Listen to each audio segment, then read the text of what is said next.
No Good Deed Goes Unpunished by Scrambled Debutant. This all happened in the fall of 1993 when I was 20 years old.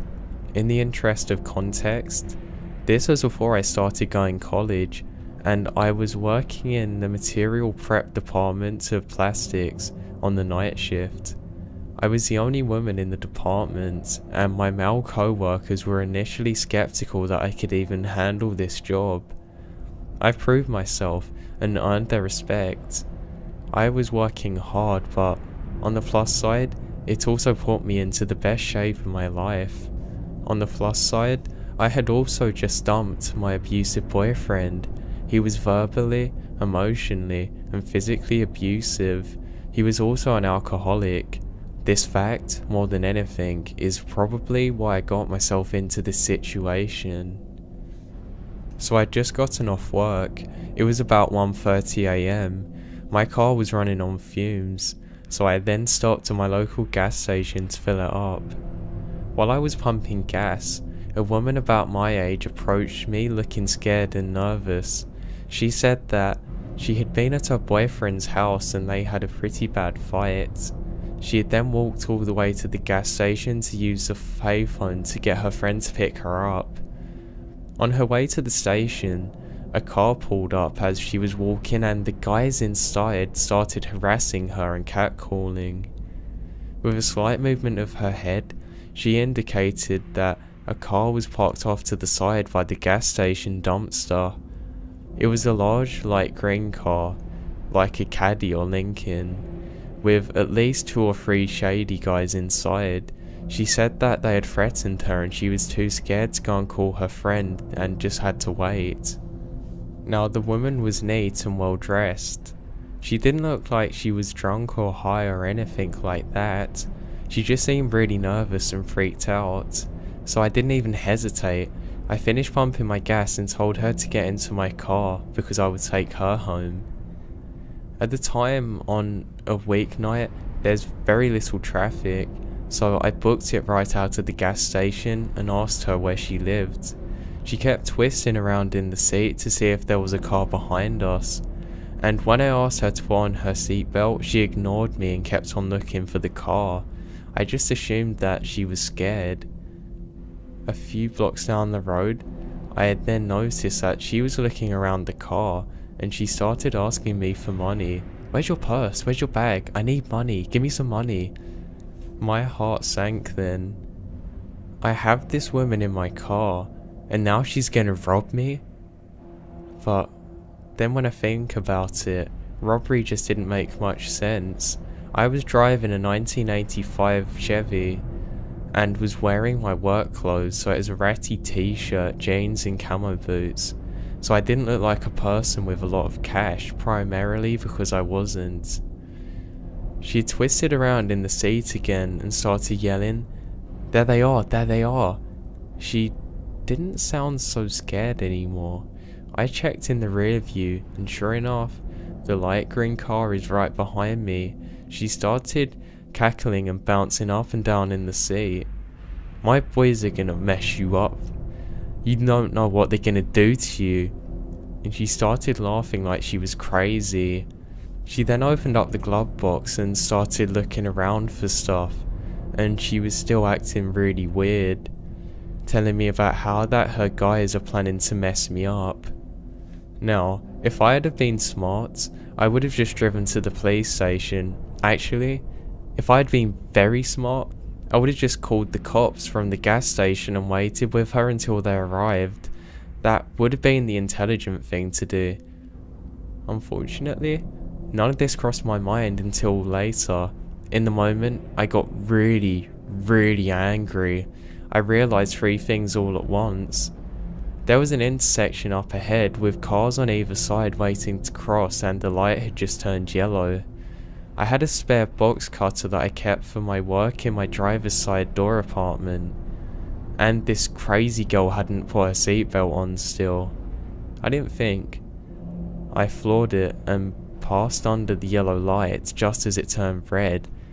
I glanced back to see if the green car was still behind me, but the cross traffic at the intersection had started to move, and they hadn't caught up yet. The whole time, this crazy girl was still yelling at me. I then slammed on the brakes, and she hit the dash and windshield with a solid and viciously satisfying crack. When she then rebounded to the passenger side seat, I got the box cutter up to her face and was screaming some pretty crazy stuff at her. I don't remember exactly what I was saying, but it was along the lines of, "Get out now, get out before I'm gonna cut your face in half, I'm gonna make you eat it." Turns out that acting crazy and using the box cutter was enough to make her want to get out. She then blindly reached for the door handle and tried to pop the door open. I started shoving and punching her until she actually tumbled out of the door to the curb. I then slammed onto the gas and tried to get out there as quick as possible. I had a few more turns before I got to where I wanted to go, and I was very afraid that the green car might actually catch up to me. After a little while though, I had to stop to try and close the passenger door. I then cut across town and got onto the highway to go home. I was on the highway for about 5 minutes before the shake started. I pulled off to the shoulder to calm down and get my stuff together. I then drove home. I told my sister about what had happened, and I mean literally everything. She then wrapped me in a tight bear hug while simultaneously yelling at me for how stupid I was for not going to the police. I have never been so glad to be yelled at in my life.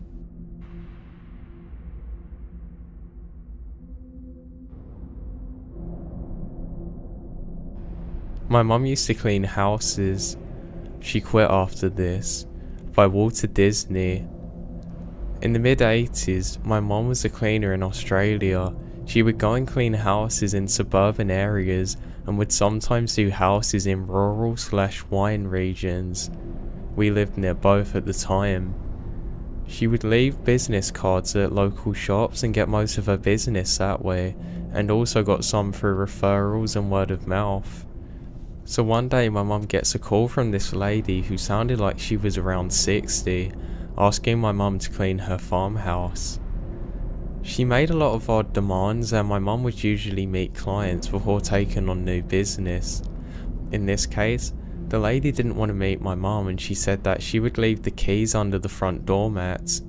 My mum agreed, mainly because the lady was quite obviously wealthy and offering to pay my mum substantially more if she would reasonably accept her offer. So my mum went to the house on a Monday morning, and she already felt unnerved by the long driveway. The house was essentially in the middle of a very large and very empty property. She found the keys and started cleaning it though. About an hour into the clean, she hears the back door shut. My mum was told that nobody would be in the house, so she immediately felt unsafe.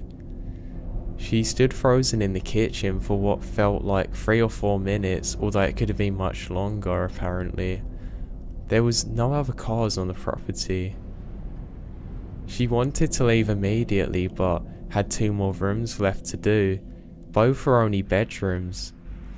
So after a while of waiting, she didn't hear anything else, so she decided that perhaps it was just nothing, or perhaps something had fallen and it wasn't actually the door after all. So she then walked up the hallway and stepped into the bedroom. All over the bed were black and white photos. As my mum got closer, she realised that every picture was one of her. Some were taken at our family home, and many were taken at other people's houses that my mum would clean. Some were through windows or over fences. She used the house phone to call the police and immediately driven to the end of the driveway for her own protection. The lady ended up being investigated, but she continued to claim that it was a break-in. After some time, the police decided to stop investigating, and we ended up moving to a new town about 4 months later.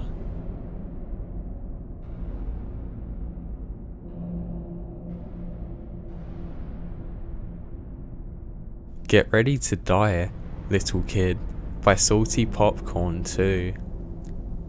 This happened just under 2 years ago, in June/July during 2015. Bored, with nothing else to do, my friends and I decided to go on one of those pop-up fairs. They come up about once every year for about a week. It was really small, with only a couple of rides that we actually wanted to go on. One of which was a ride where you stand up, get strapped in and hold onto the metal bars at either side of you. It then spins in a circle. Now, I had never been on one of those rides before, so I really wanted the opportunity to go on it, so I paid my money and waited at the ramp for one of my friends, we'll just call her Lucy, to go and pay and come with me. However, as she got to the front of the queue, she suddenly stepped to the side and shouted to me, "Hey, I've got a really weird feeling. I'm going on the waters." Confused, I obligated and nodded okay, and go and head up onto the ride by myself. Sure, I was confused, but definitely not fazed. So I then go and stand to where the ride assistant tells me to, and I wait. It then starts to fill up, and 3 boys around 6 or 7 years older than me, I was 12 at the time, stand next to me, with 2 at one side and 1 on another. Weird, I thought. There were multiple places where they could have gone and stood together. The boys then start messing around with their seat belts. Eventually, one of them manages to take it off. He nudges me. "See that, kid? It's off." And then proceeds to do a really creepy laugh like you'd see in the movies. Truly creeped out, I just stood there, not reacting to his gesture, and trying not to think about his potential intentions.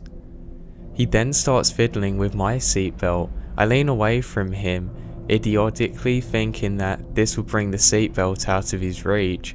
Of course, it stayed exactly where it is. He then looks up at me, smiles and says, ah, as if to say, keep still.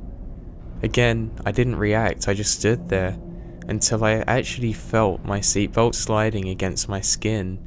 He had managed to take it off. In a mad scramble, putting toggles and pushing fabric against fabric, I locked my seatbelt back in place again. It really isn't a strong seatbelt, it could easily break. These thoughts rushed through my head. I was distracted by the seatbelt remover person.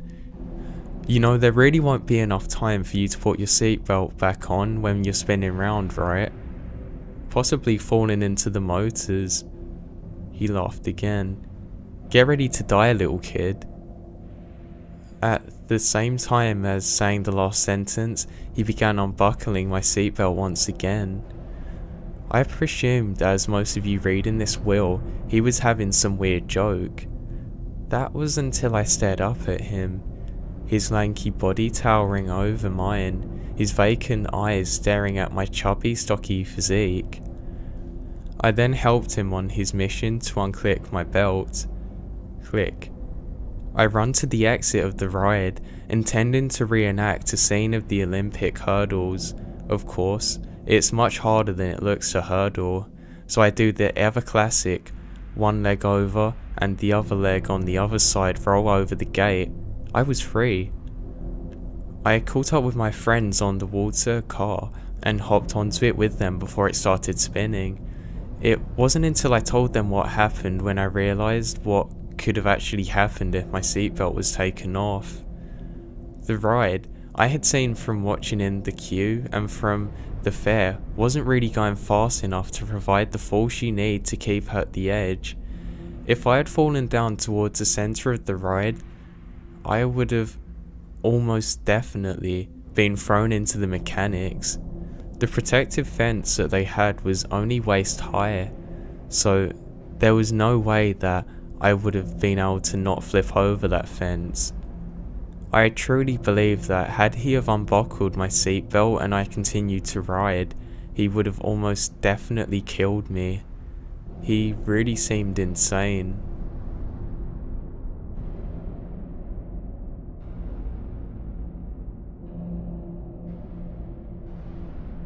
Oh mate, my new mic stand just come and I'm proper hyped up for this story now. It's so much better than my last one. Our Family Stalker by Lil Mouse Fufu. On October 2016, a longtime family friend began harassing my family. So I've known this guy since I was around 5. He worked at my dad's friend's car dealership. He was basically the guy who maintains the exteriors of the cars. My parents became fond of him because he looked so sweet, but they rather rapidly felt pity for him because he had such horrible hygiene habits.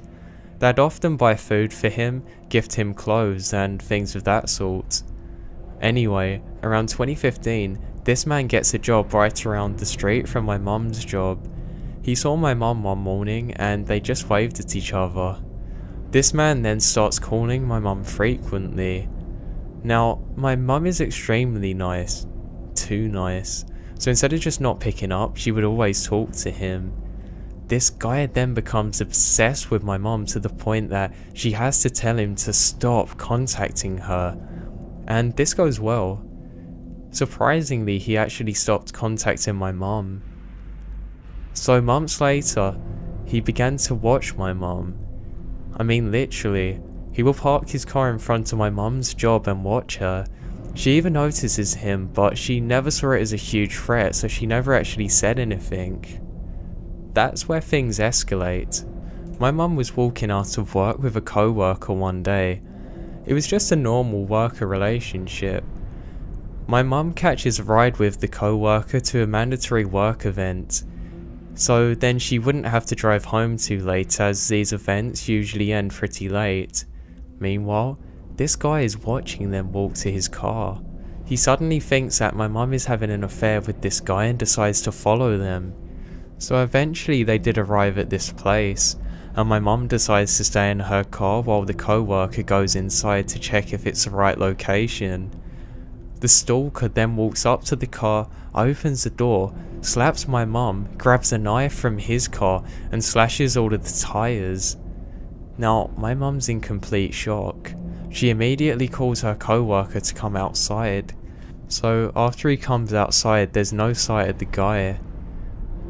For some reason, her co-worker didn't decide to press any charges against him. He could have easily done so, and there were cameras outside this location. Now, my mum mentions none of this to my dad because he is really explosive, to the point that, realistically, he's probably going to get in trouble over this guy. So, everything is okay for a couple of days. But then, this guy starts calling my mum non-stop and leaving her threatening voicemails. The voicemails...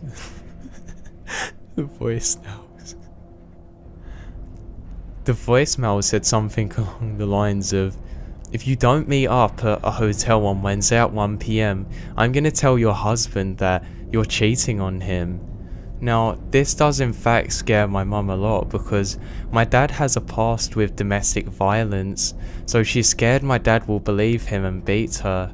So anyway, eventually Wednesday rolls around, and my mum gets out of her car and goes to work. As she does so, he's waiting outside. He literally waits there the whole day and watches her. She then calls my grandpa, who is an ex-military and ex-judoka, and not really a guy to play with. They immediately drive to my mum's job, but this guy starts harassing my grandparents, and he won't leave my mum's job. 1 PM comes around and my mum decides to call the cops.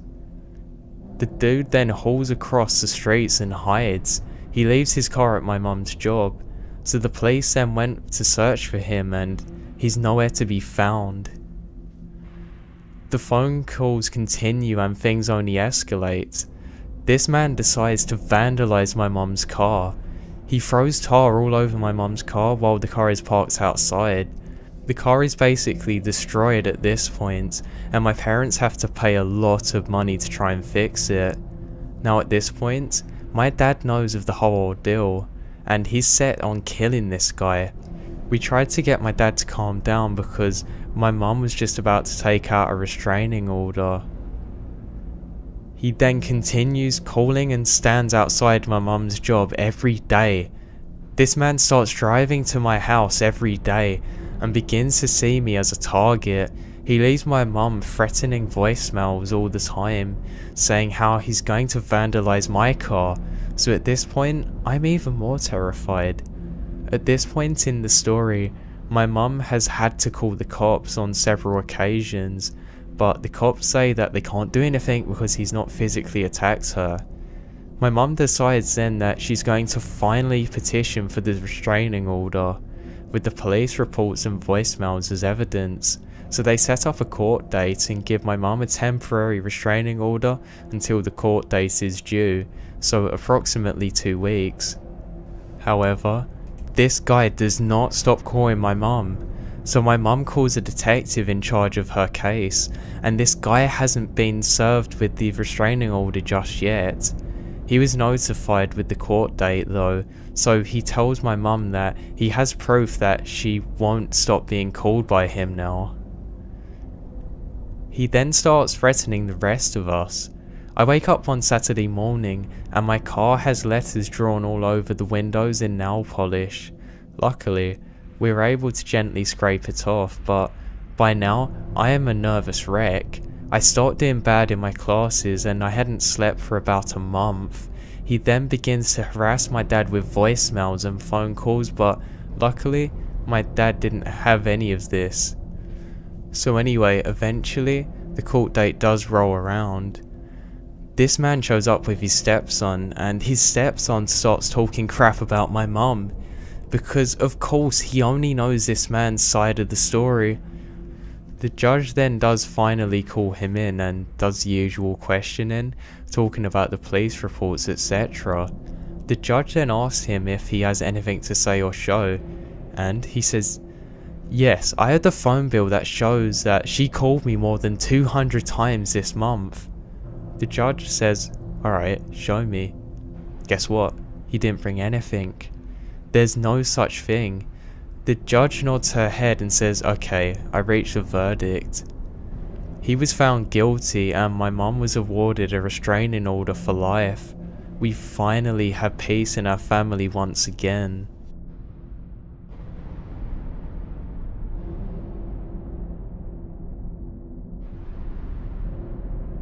Crazy Lady Hates Teenagers.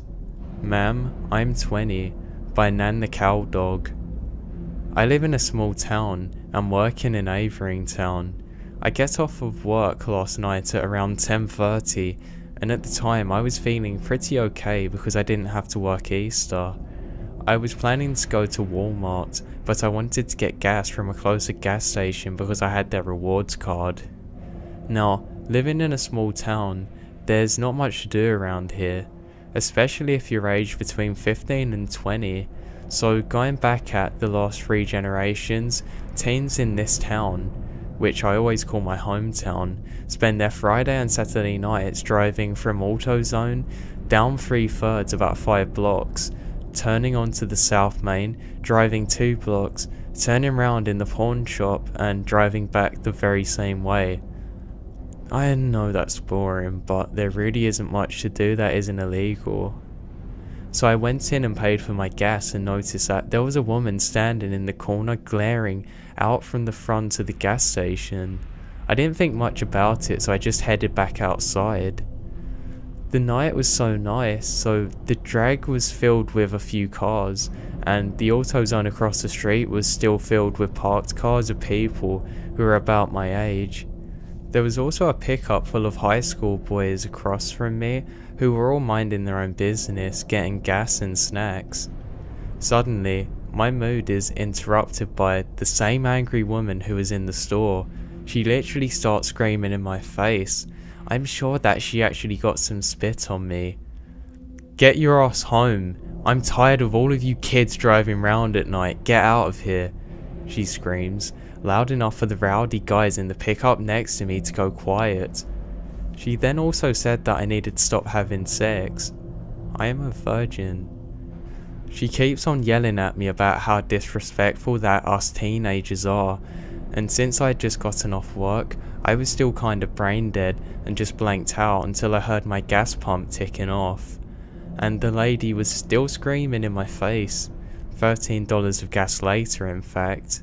She had worked herself into a sweat, she was breathing heavily, and as a somewhat overweight person myself, I could tell that she was having a very hard time, as it was thanks to her size. My mouth was just still there wide open. I pulled the pump out of my tank. I mustered up the only reason I could think of. Ma'am, I'm 20. I am just getting off work and I'm getting gas. Somehow, this crazy woman gets angrier and tries to step forward, and she's already too close when the boys in the pickup started laughing. "Hey lady, I'm 17, the driver yells. All of the other boys in the pickup then get out and start yelling about their age too. Crazy lady, now having multiple targets who are younger than me, goes to chase them. The boys are screaming and laughing as this 60-year-old lady chases them around the truck. I thought, screw this, and climbed back into my own. The driver of the truck, the only one who was still in the truck, looks at me as if to say, now what? So I mentioned to him that he should move on. He honks and yells for his friends to jump in the bed. 3 of them made it in, except for the one bigger kid, who I think said that he was 16, while the other guys just told her to go away. She then started to claw his arm with one hand, trying to push him to the ground with the other. Out of all the times for the cops not to be driving around, this was one of them. I then climbed out of my truck, mumbling to myself, no, thinking that I was gonna have to save a kid who wasn't exactly much younger than me from being killed by this crazy woman. Thank God the people from across the street saw, because they noticed and started laughing and screaming at this crazy woman. She then lets go of the 16-year-old and starts hobbling to the curb. The 16-year-old started to scramble, and I, already being tall, built and fitted with adrenaline, checked him quickly before throwing him into the cab with the drivers and telling him to leave now in my best mum voice. The driver nods and the other boys are still scrambling about the crazy woman, with the 16-year-old just nodding and holding back tears. He then peels off and is gone. I climbed into my pickup truck because I see the crazy lady is coming back, and I start it and drive up around her, telling her to go away. I decided to go on the drag, mostly because I didn't want to see this woman again. I drove off and went on to the drag 2 more times and seen the crazy lady still on the corner of the gas station with her arms crossed, flipping off every teenager who went by. I go past a 3rd time and she's gone. I'm wondering if she went home or worse. I went to one of the parking lots where the people parked to harass some more people. It was the latter. There she was in the AutoZone parking lot screaming at some girl before a guy got in between them. I stopped and watched. I was happy to see that they seemed to be able to handle it. I mean, they were just harassing her back, but there was a guy who had a repurposed scooter cart and he kept driving in circles around her. I drove off, and when it was getting late and time for the curfew, I pulled over and talked to the group and the guy on the scooter. Apparently, she had enough and just went off into the darkness behind the gas station. I pointed out that the houses behind the store are well known for meth heads, and she was more than likely on something. I ended up hanging out with them for the rest of the night. They were pretty chill. The scooter guy was hilarious. Now, I've never seen those guys in the truck again or heard from them. I just went home that night, and I hope that that 16-year-old wasn't too scared.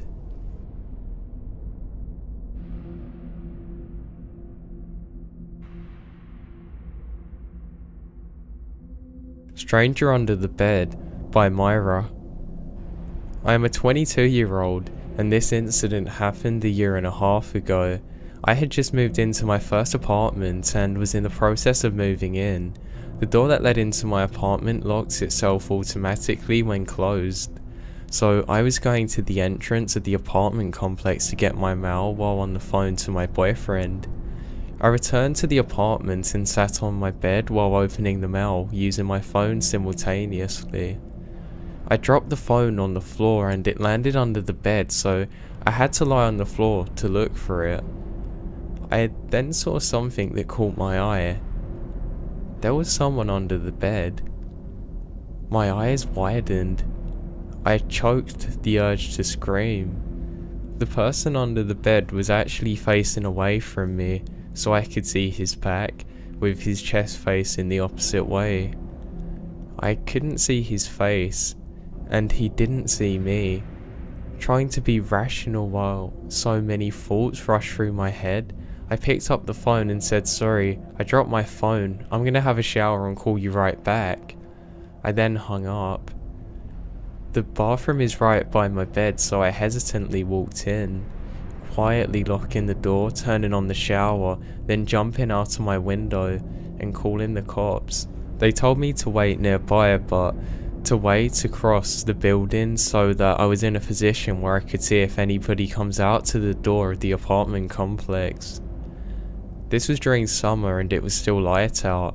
I placed myself across the street, hiding behind a car while hatching my bathroom window open to the entry door. I called my boyfriend and he came to get me just before the police arrived. I gave them my keys and they went inside. Only moments later, two cops come out holding a thin and tired looking man. He was looking really crazy, like really off. He didn't try and escape. The police that had stood beside me and confronted me while the police were searching through my house told me that the man stood outside my bathroom door with one of my kitchen knives waiting for me to return. This man had somehow crept in through my entry door while I was getting the mail and then hid under my bed. The man was trying to hurt me. It turned out that he was actually homeless but was then placed into a mental hospital. My boyfriend moved in with me the very next day.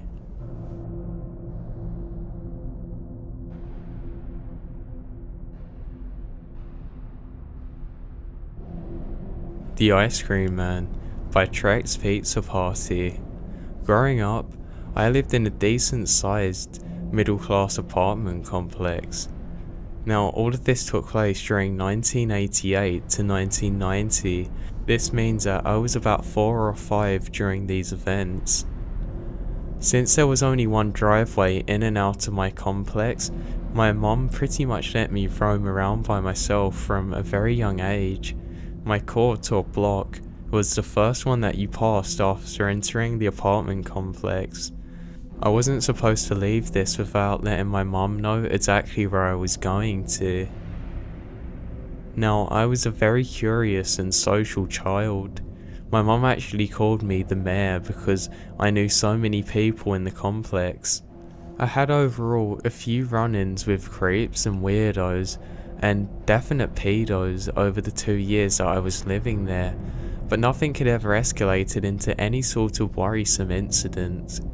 My parents were both pretty tough growing up and educated on really street smart stuff and self-defense, so it was only natural that I also learnt this, and that it's also okay to talk to strangers in certain situations because not everybody's bad, and they also told me how to tell when somebody might be a danger. At one point we did have this particularly ugly, creepy ice cream man. He had a Billy Ray Cyrus type mullet. He wore spiky tank tops and had really bad acne. He was also really weird and had bad teeth and a weird nose. At this time I considered him in his 40s, but looking back on it, he was probably only in his late teens or early 20s. He loved talking to the other kids about wrestling.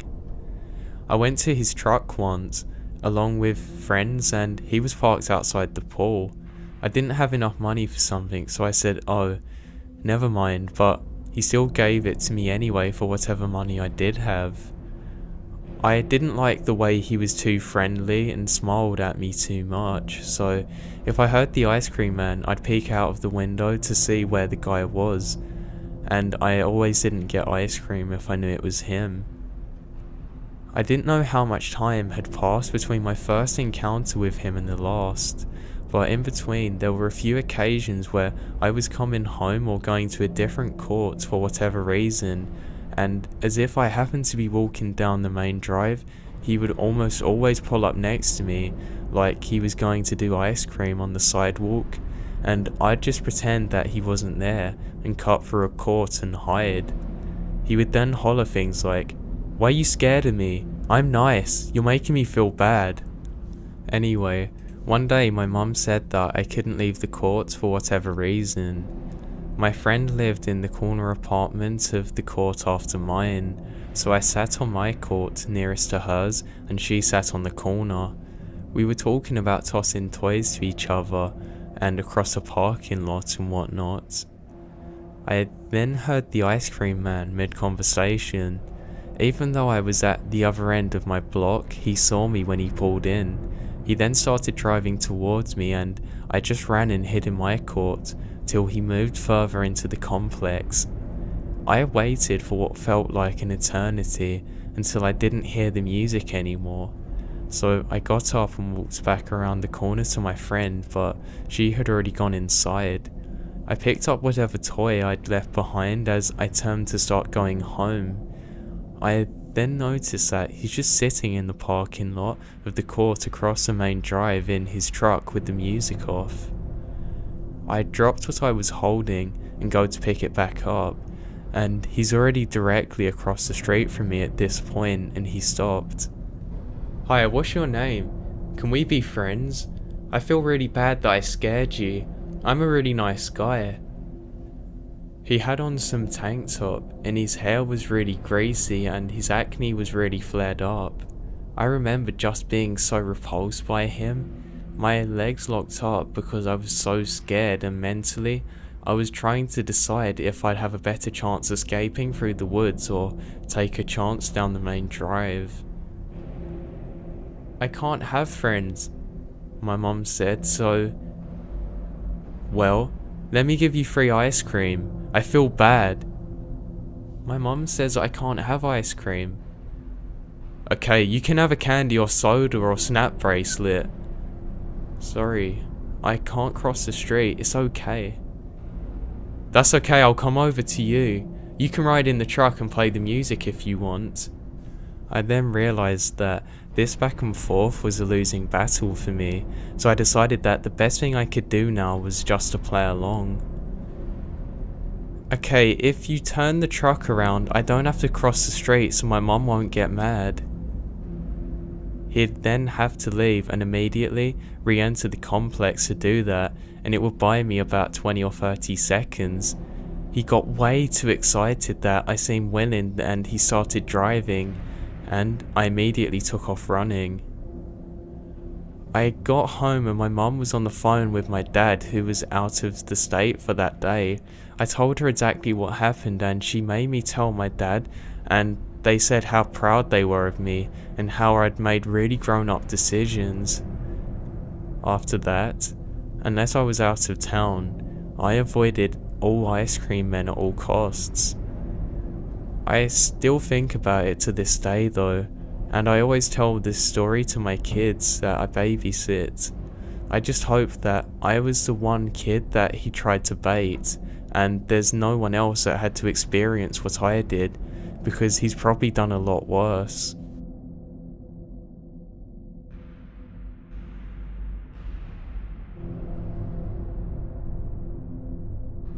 The Maintenance Man by Lord Pumpkin. Tensions were high around our apartment complex when I was around 10. In a month's time, we had a man that committed suicide in the unit.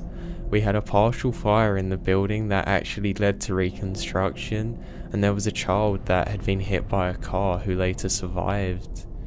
Even at such a young age, I still remembered having a pretty good grasp on what was actually going on. It had to be around the spring of 1997. My mother was single and raising my little sister, who was about 5 years older than I.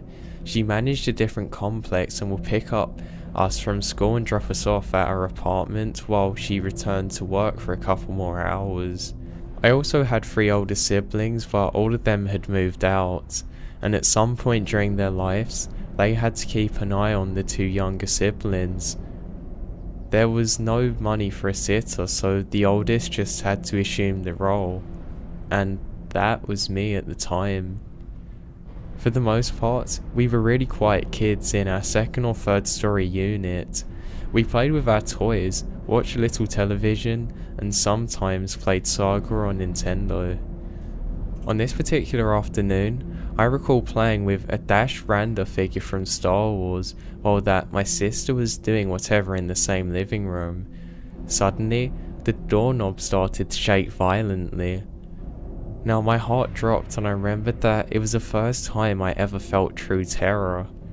I rushed to the phone and paid my mum, and she dialed 911 to let the operator know that somebody was breaking in. I then got passed to the 911 operator and they assured me that help was on the way. The door handle was still being messed around with, but I was still nervous that if I had deadbolted the door it still wouldn't be enough. I was waiting there anxiously, and then there was some really loud bangs going on. It was almost as if somebody was ramming themselves against the door with their shoulder. Then it all stopped. The cops arrived shortly before my mum, only to find a note from the maintenance guy saying something like, "Air filter, check." Now the maintenance guy claimed that he had announced himself verbally, but I knew that it was a lie. And of course, the cops did nothing, and my mum's complaint to the officers didn't yield much in this man being fired. Unfortunately, this wouldn't be the most unnerving part of my story. My mum said that the guy would just stare her down in the parking lot just to smile at her. The whole situation creeped all of us out and we wanted to move, but we just couldn't afford the expenses. One night, a couple of weeks later, I was awoken by a loud thud coming from the roof. Being so easily rattled from the previous event, I ran to my mum's room to wake her up. She checked around to make sure that everything was in place and reassured me that it was probably just a rodent. So I just assumed that it was nothing and decided to go to sleep. We went to school the next morning and we got dropped off at home like usual in the afternoon. My mum did a quick sweep of the place even before the attempted break-in, but this time something seemed very off. It was just very uneasy when we entered the apartment, and just as we walked in, my sister and I were ordered to stay downstairs by the front door while she went upstairs to investigate. We both waited there patiently, scared, and eventually my mother's screams confirmed our suspicions. She came barreling down the stairs and ushered us out of the door. We went to her neighbours and phoned the police. She was going crazy, screaming that there's somebody in our apartment. The police responded pretty quickly and I was finally able to understand the situation. There was a walk-in closet that had a hatch that actually led straight up to the attic, and that was connected to the entire building's aircon/heat system. The shelves were pretty high, uplining the walls, and my mother walked in to find a dirty pair of men's tighty whities laying in the floor. This was enough to send her running for the phone to get the police. However, the investigation revealed something even more disturbing. The attic hatch had actually been disturbed. Just to add, the police had found full handprints on the shelves in the closet. The noises I heard the previous night were more than likely this man hoisting himself up and down into the crawl space using the shelves to climb. Shortly after, the guy got taken in for sentencing. I'm not sure exactly what he ended up getting. It just terrifies me to think that this guy was actually living there and he could have done anything to us.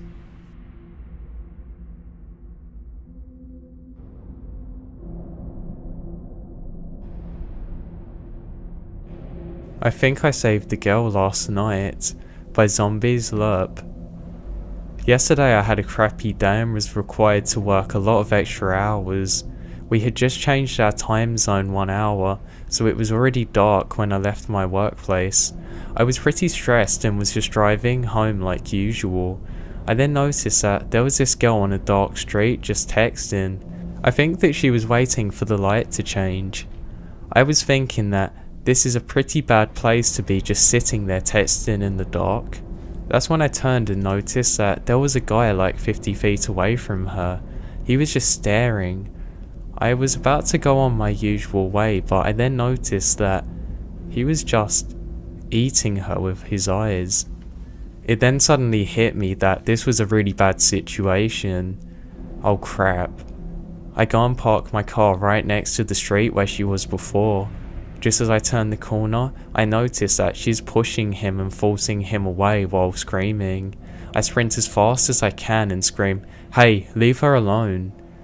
The guy turned and saw me. He then pushed her aside and ran like crazy.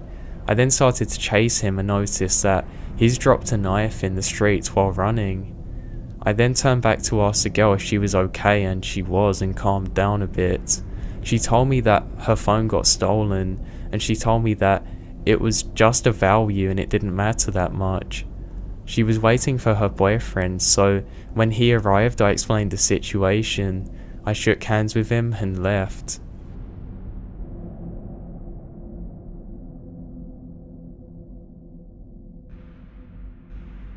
Night Vision by Whitney Cat. It was the summer before my senior year in college. My little brother always had interest in military stuff. He had actually gotten himself a pair of night vision goggles for his birthday, and he had then left them at my apartment. One night, I was bored and decided to go and try out the goggles at a wooded hiking area / nature reserve nearby. In retrospect, this seems like a really stupid idea since I was all by myself and I'm a female, but I was young and stupid, and I got myself all excited at the possibility of seeing deer and other woodland creatures in their natural habitats during night time. I was familiar with these woods. My best friend and I had hiked there at night before, and we'd never run into anybody else. For the most part, it's just rural and pretty safe, so I didn't anticipate any trouble. I parked in the little sparsely lit car park, ignored the sign that said park closes at 10 and entered the woods. I had my night vision goggles in hand. It was a half moon that night, and that was the only light that filtered down through the canopy of the trees. It was pretty dark, and I didn't want to put on my goggles until I'd found a place to sit down, so I lit my way with the mini mag light on my keychain. I had a couple of times that I thought that I heard a slight rustling in the woods in the distance, but it was nothing out of the ordinary, so I put it down to just animal activity, hoping that maybe it was a deer and I'd actually be able to see one. After I'd hiked in a fair distance, I found a fallen log that I could just sit on to try the goggles out. I don't know if you've ever used them before, but the effect is impressive to say the least. They can turn near pitch black darkness into bright as day scenery. Everything appears in shades of green, but they're still quite bright and clear. For a while, I really had a blast looking around from my fallen log vantage point. Some chipmunks played around in the leaves nearby, and there was a big owl that was illuminated by its eyes from a tree branch. Still no deers though, and I started to think that maybe I wouldn't be likely to see them anywhere. I sat right out there in an open log waiting, so I eventually decided that I should maybe look for a place that was a little more hidden. I made my way a little deeper into the woods then, finally finding a huge tree that was perfect for climbing. Now, I've always loved climbing trees, so it was nothing for me to hoist myself up a few branches and settle in and wait for deer. I really didn't see any though. What I did see though, lit up in bright green night vision tint after about 10 minutes of waiting, was this.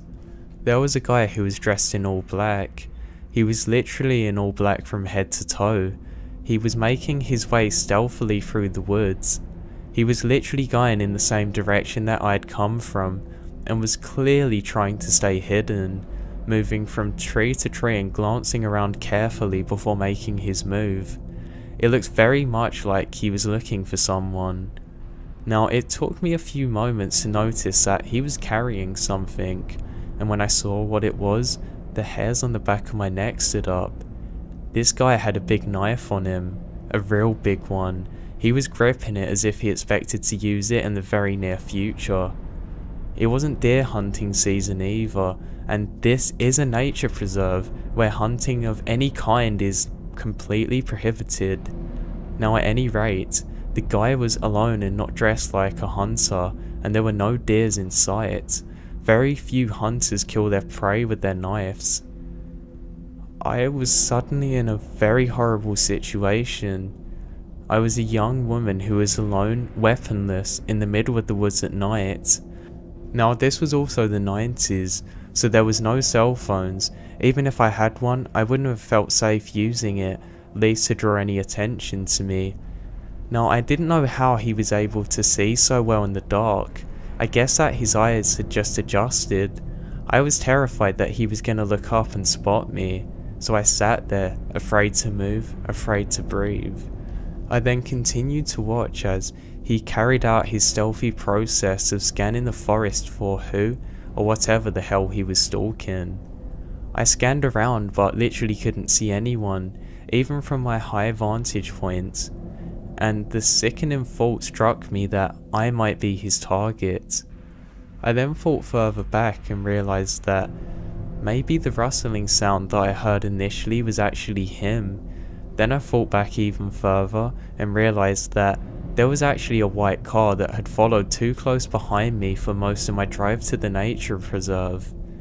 Now, at the time I just thought, oh, this is annoying, but eventually I turned into the nature reserve car park and he didn't follow me any further, and the white car just passed on its way, and I never thought anything of it. Why would I?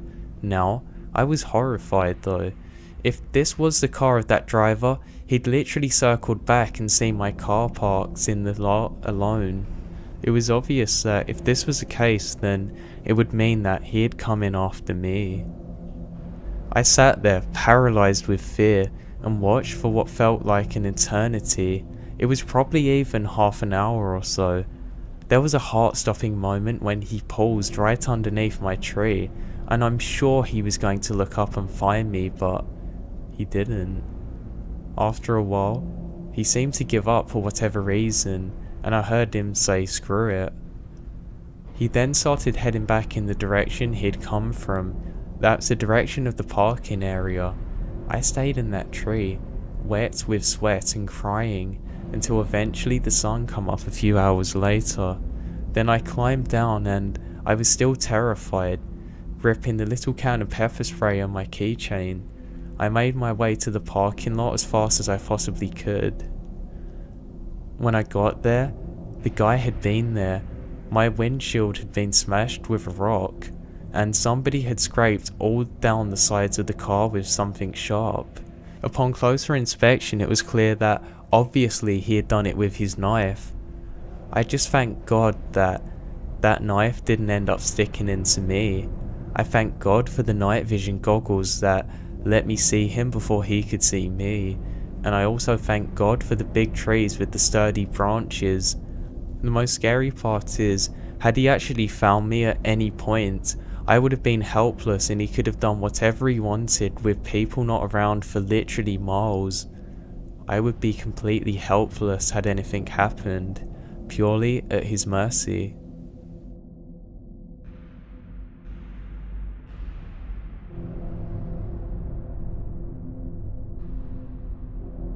That Creepy Neighbour Kid by Catastrophic Headache. This takes place several years ago during the summer when my kid was 4 or 5 years old. We own a condo in what can only be described as the White Ghetto.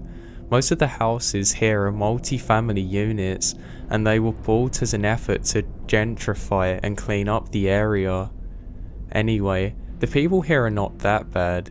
There is a lot of heroin use going on here, lots of house fires, but for the most part it's relatively quiet. The unit that I live in houses 5 other families. My son and I spent most of the summer out in the backyard, and I never, ever left him unattended. I have always been careful and aware as I was sexually abused by a neighbour growing up. I trust no one. So anyway, one day, a boy showed up in our backyard. He was with one of the older neighbour kids called Brandon. His name was Max. Max was probably 11 or 12 years old, and instead of just sticking with Brandon and the older kids, he would always take up with the toddlers. That didn't ring alarm bells with me. When I was 11, my best friend was 5, but that was only because there were no other kids my age in the area, so I didn't think it was odd. But being the vigilant mother that I was, I decided that I was going to keep an eye out on Max, who seemed to take a liking to my son. They played together every day for several weeks. I would talk to Max, who was really down on himself. He told me, "My mum says I won't amount to much." I felt bad for the kid and told him that if he ever worked hard and kept out of trouble and got a good education, he could do things he dreamed of. He was a really charming kid, but it just always seemed to me that he was trying too hard to butter me up. He would constantly offer to watch over my son. "If you're going to take a nap, or anything, if you have things to do, I can watch on him for you." I always declined. Max would also offer to walk my son over to the ice cream truck when it come round the corner and ask for me to let him take my son over for a walk anyway. He would always act like he was dejected and try to make me feel bad for not trusting him. No. I never left my son alone with Max, and then one day, as suddenly as he appeared, he disappeared.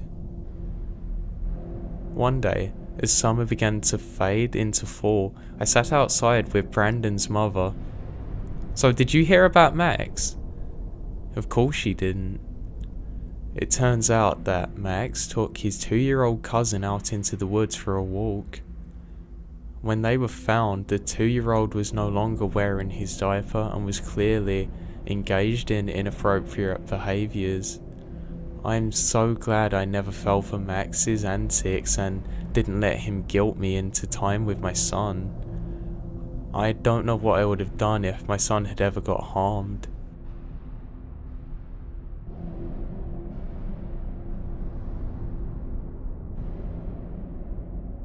Creepy Weird Face Guy by Not a Troll 87. A few years ago, in November-ish of 2013, I was assigned to Fort Jackson. Now, as a New Englander, I was pretty thrilled with the slower pace of life off post in South California, and I met super friendly people practically everywhere that I went. I missed my motorcycle back home, so I snagged one down there off Craigslist with the intent of shipping it back up north at the end of my temporary duty, and then trading it in for something bigger and better that I could use for longer rides than my little guy back home. That's a 1975 Honda 125cc. Anyway, I didn't know that I had to take some silly military motorcycle course, and this was back during the government shutdown when Jackson cancelled all of theirs, so my instructor demanded that I find a post offering the course and take it on a military installation. Fortunately, I found another installation that offered the course at Fort Bragg, North Carolina, which isn't too far away, maybe like 2 or 3 hours. I only had a little sedan, but my buddy swapped cars with me for a few days, and he then helped me load the bike onto his Toyota pickup truck, and that wasn't too hard because it was just a little Honda 250.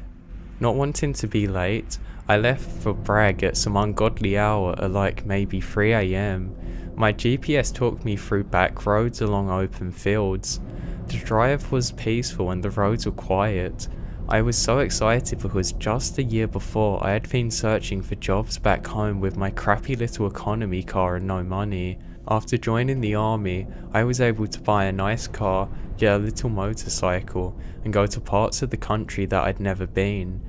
If a year before that, you ever told me that I would be in Carolina driving a pickup truck with my motorcycle around at 3 AM, it would have been a huge shock to me. Anyway, I felt a great deal of pride and excitement and was a little high on life, corny as that is. Being in this new nice pickup truck, it was easy to want to barrel through these nice long straight desolate roads, but I kept it slow and steady so to not get pulled over. Eventually, I came up behind this beat up little American car. Maybe it was like a Ford Fiesta thing, I don't know. It was purple and had one person in the vehicle, just a driver.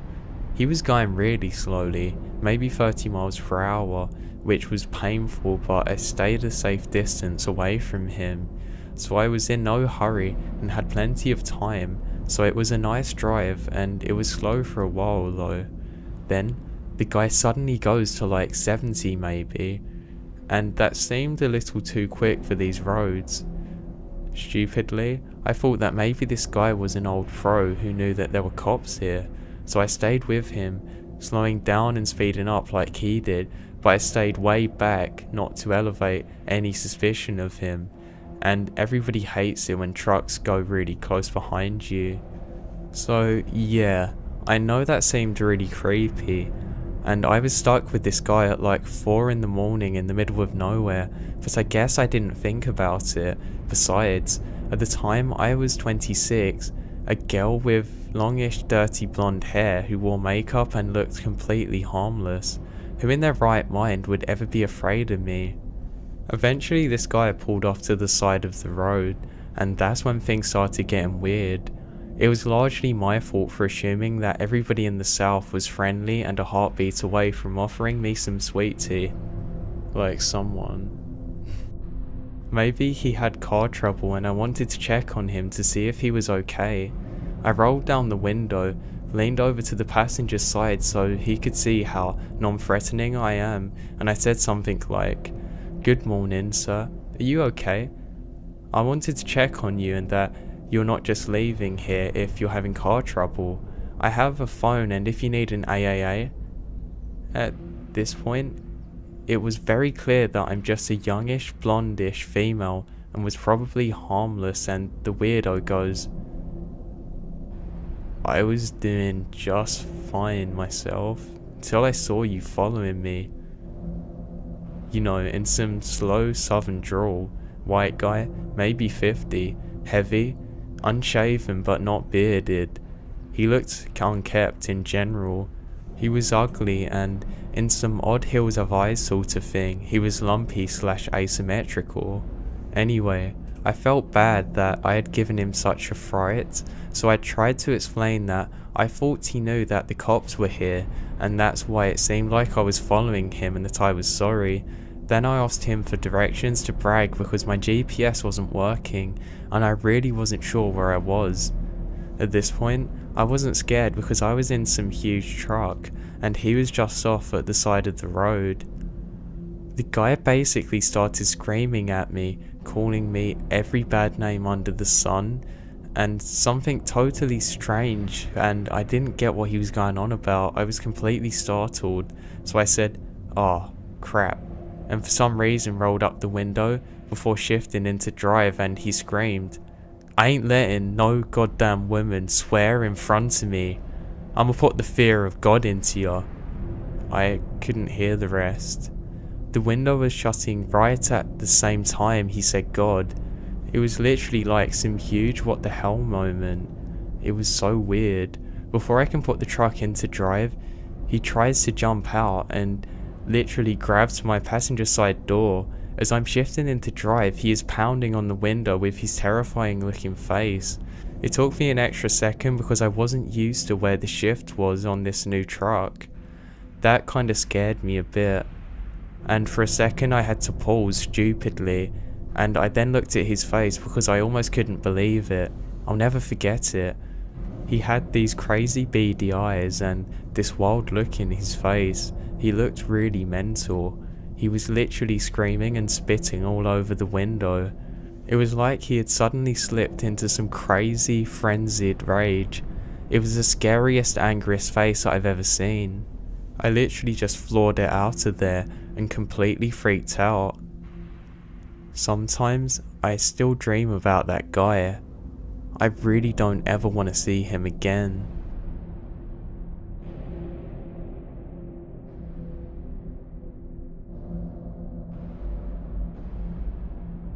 4 AM Car Cleaning by AJ Redinaculis. I felt I had to share this encounter because honestly, I never thought that I would ever experience anything like this myself. So here's some quick background information leading up to the night in question. I am graduating from university tomorrow, so I was determined to get an early night. I had gone round to my friends for a wee spiff, but I didn't do any wrong. I'm not a pothead, it was more of a celebration. Anyway, I remembered that I had to take my mum to hospital. Nothing serious, but she had to be taken and picked up. Then I remembered we'd rolled the joint in the car. Disaster, she'd smell it everywhere, so I made a mental note to stop and vacuum the car. We have a 24-hour petrol station really close to us. This is kind of off on its own though, if that makes sense. There's no houses or buildings surrounding it. I then pull in and look over the shop. They use a hatch after 12 and don't allow you inside, but I don't need anything. It had just ticked over 4 AM and I had to be up at 10, so I just wanted to get this done and get out of here. The vacuum machine was behind the coal shed, but it was very well lit. I cranked on some music on my phone and got to work. It was £1 for 4 minutes of vacuuming, so not that bad I thought. There was nobody else there in the lot other than me and one white van, but the guy inside was yelling wildly into his phone. Not loudly I guess, just making a lot of gestures. I felt for him though, probably because this guy had been driving all night, but hey, I crack on with the work at hand. I then look over and I caught his eye. He looked away and I laughed. Love at first sight, I said to myself. I was in an amazing mood. Then things started to get weird. The summer sun was already starting to rise and the street lights went out, including those illuminating the petrol station. It wasn't that dark, but it was noticeably creepier and I was keen to really get a move on. I then stared over towards the van, but it was noticeably creepier and I was keen to really get my move on. I stared over at him and the guy was watching me. He was still talking on his phone, but then something really weird happened. This began to make me really freak out. I saw somebody lean forward from the other seat and peek around the guy, then immediately slam themselves back against the seat. That's when I then realised that the guy on the phone was in the passenger seat and wasn't actually driving. I hadn't noticed it when I drove in, but I just shrugged it off and set the vacuum cleaner back, ready to leave. I threw all of my stuff back into my car and went to unlock the door when a voice said, "Excuse me." I swear I nearly had a heart attack. My heart was absolutely pounding, but I did recognise the voice. The petrol station was a Spar, the small chain of stores that I work in, and the guy who'd spoken was my old supervisor. He had moved to a 24-hour store not that long ago. He began to shout at me for using the vacuum so late at night, and the two guys in the van just sat there watching us, waiting for him to go away. Then he said something that made the whole situation get a lot more real. "I'm gonna have to ask you to come inside." We weren't allowed to let customers in past 11, even in the stores open until 12. This is a big no-no, especially as I knew I wasn't doing anything wrong. I then allowed him to lead me into the store, and he took me inside and put down all of the shutters instantly. He told me that he'd been watching the guys in the van. They'd been sitting there for nearly 3 hours. Little did I know, my old supervisor saw somebody get out of the back of the van, as he described it, then put a bit of masking tape across a few zeros on their number plate, effectively creating a new one. I began to panic. Looking outside, I then noticed that the van was gone. After checking the CCTV, it was shown that they sped away the minute I was taken inside the store. We then called the police pretty much immediately after, and they examined what little footage there was immediately. They took the tape and thanked us for bringing it to their attention. Now at one point on the CCTV, the guy who got out of the back of the van turned back into it, but as he's doing so, you can see that he has a knife in his hand. I realise this sounds a bit dramatic, but God knows what would have happened to me if my old supervisor hadn't been looking out for me.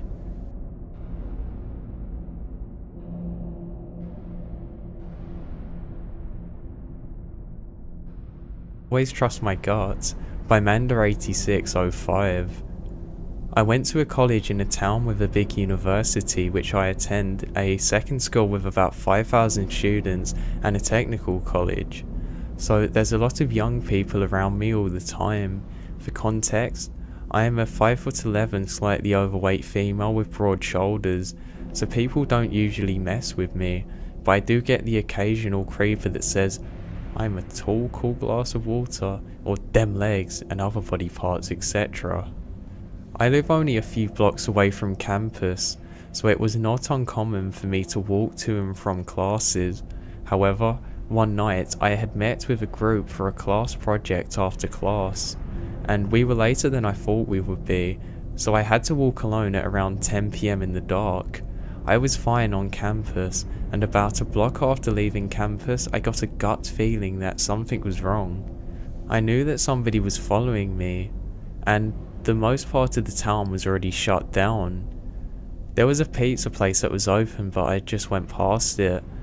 I look ahead and there were two girls walking ahead with pizza, carrying it back to their apartment or whatever. I decided better be embarrassed rather than be a victim. I yelled, "Hey friends, wait up." Now these girls were total strangers and they turn around expecting to find a friend, or instead, there was just me, running and flagging them down. And behind her, a guy in a hoodie who stopped walking. They both got gut feelings that something wasn't right and decided to play along. "Hey girl, on our way to Brandon's party, you wanna come with us?"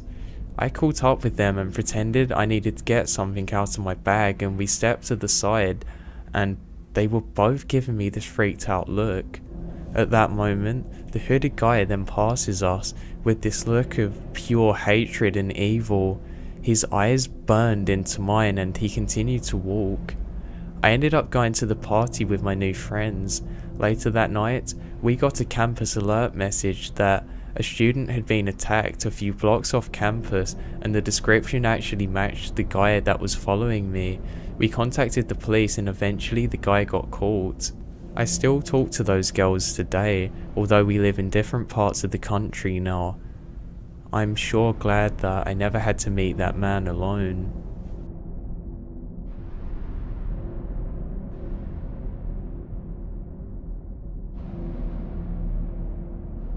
My Paranoia Saved My Life by J. Bry. So this all happened a while back while I was in my early 20s and I was working at a little retail store in my town's mall. It was coming up to the end of the half day and I don't know how I noticed it, but there was an older man, probably 50, I'm not sure.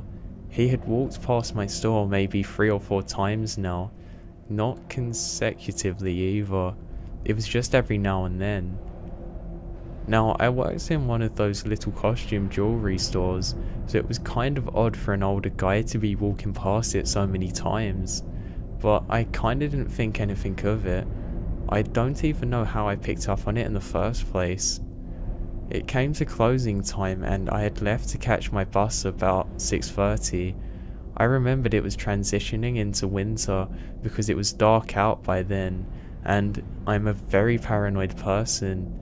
I still live by the stranger danger rules, so even now, when I leave work I make sure that I change to an outfit less fashionable. I really don't like to draw any attention to myself in any way possible.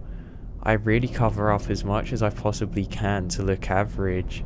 Anyway, I was waiting at the bus stop for my bus home, sitting by myself at the Two Towns Centre terminal.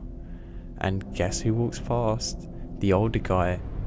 At this point I felt kind of uneasy, but in my head I tried to make as rational reasons as I could, and it was obvious that people have to get buses all the time.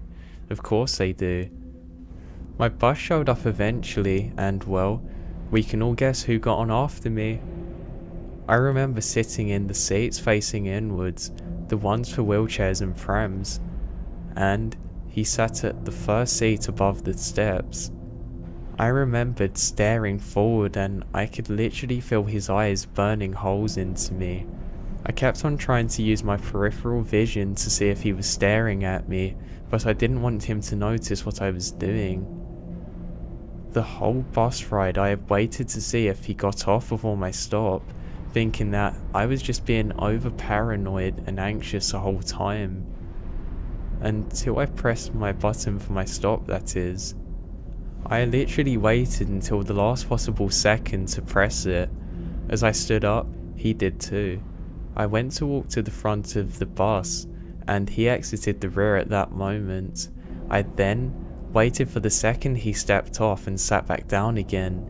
I have no idea where the bus went after my stop, honestly, I didn't care. Now, I will honestly never forget the look on his face for as long as I live as the bus drove off. I have never seen such hatred and anger in somebody's face before than I did at that moment through that window. His face burnt into my memory like a photograph. It still absolutely terrifies me to this day. I have no idea what would have happened to me to this day if I got off the bus stop at my stop that night. But I'm sure glad that my paranoia was so intense that I didn't.